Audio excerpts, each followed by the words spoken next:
खेड तालुक्यातील पिरलोटे परिसरातून एक खळबळजनक घटना समोर आली आहे। येथील दत्तवाडी, विठ्ठलवाडी आणि गावठाणवाडीत नळाला चक्क रासायनिक सांडपाणी मिश्रित पिवळधमक पाणी आल्यानं खळबळ उडाली। हे दूषित पाणी प्यायल्यानं 16 जणांची प्रकृती खालावली असून त्यांना उपचारासाठी प्राथमिक आरोग्य केंद्रात दाखल करण्यात आली आहे। या गंभीर प्रकारानंतर संतापलेल्या ग्रामस्थांनी आणि शिवसेनेच्या पदाधिकाऱ्यांनी थेट MIDC कार्यालयावर धडक दिली। विशेष म्हणजे सांडपाण्याची वाहिनी गेल्या 3 ते 4 महिन्यांपासून तुंबलेली असतानाही प्रशासनानं त्याकडे दुर्लक्ष केल्याचा आरोप कंपनी व्यवस्थापनानं केलाय।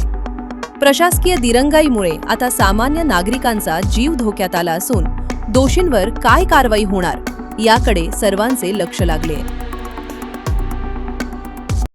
सकाळी 6 वाजता आमच्या लोटे गावामधील पीर लोटे ह्या भागामध्ये जी पिण्याच्या पाण्याची लाईन आहे त्या पिण्याच्या पाण्याच्या लाईनमधून केमिकल इंडस्ट्रीमधील इफ्लुएंट हे पिण्याच्या पाण्याच्या लाईनमध्ये इफ्लुएंट आलं आणि हे इफ्लुएंट पाण्याच्या लाईनमध्ये आल्यानंतर आमच्या गावातील ग्रामस्थांनी नळातून बाहेर पडणारं पाणी हे पिवळं आणि हिरवं अशा प्रकारच्या कलरचं पाणी येत होतं।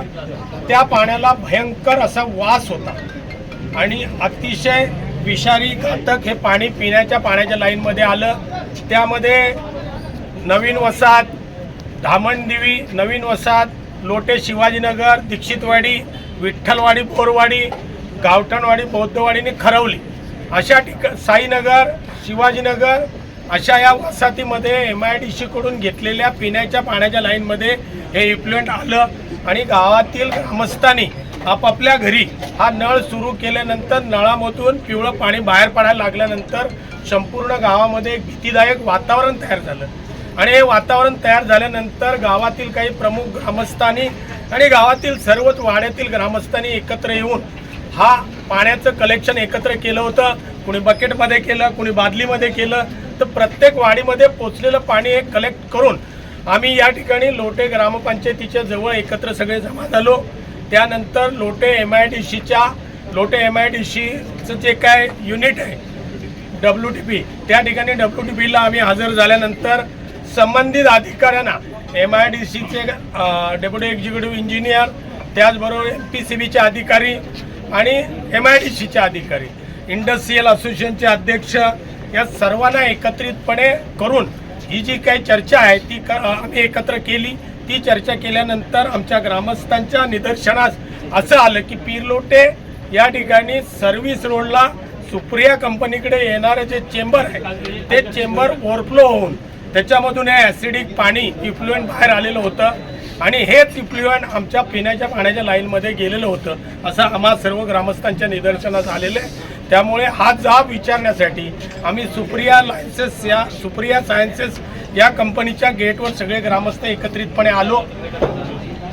सुप्रिया लाईफ सायन्सेसच्या व्यवस्थापकीय अधिकाऱ्यांना याचा जाब विचारला असता त्यांनी हे पाणी आमच्या कंपनीचं आहे अशी मान्यता त्यांनी त्या ठिकाणी दिली।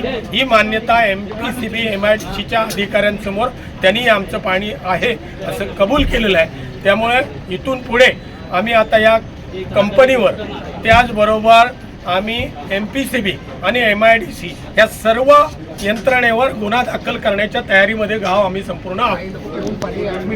आणि लोक प्यायलेले आहेत सकाळी त्यांनी समजा याच्या पुढे पोटदुखीसारखे आजार निर्माण झाले हॉस्पिटलला कोण असतील याची सर्वस्वी जबाबदारी सुप्रिया केमिकलची असेल। मॅनेजमेंटने नंतर कुठचा माणूस आला काय विचारायला तर हात पाठवू नका, असे धंदे करू नका। आम्ही देखील आज या ठिकाणी पोलीस आमचे बांधव आले त्यांना सहकार्य करून कायद्याच्या मार्गाने जाण्याचा प्रयत्न करतोय। पण सकाळी पाणी प्यायलेले लोक आहेत, जेवण शिजलेलं आहे घरी कामावर जाण्यानंतर, याच्या पुढे कुठचा बाधा काय हॉस्पिटल आला कुठची 7 गावात पसरली, सर्वस्वी जबाबदार कोण माणूस जरी ॲडमिट झालेला आहे कोण झाला जबाबदार सुप्रिया लाईफ कंपनी असेल।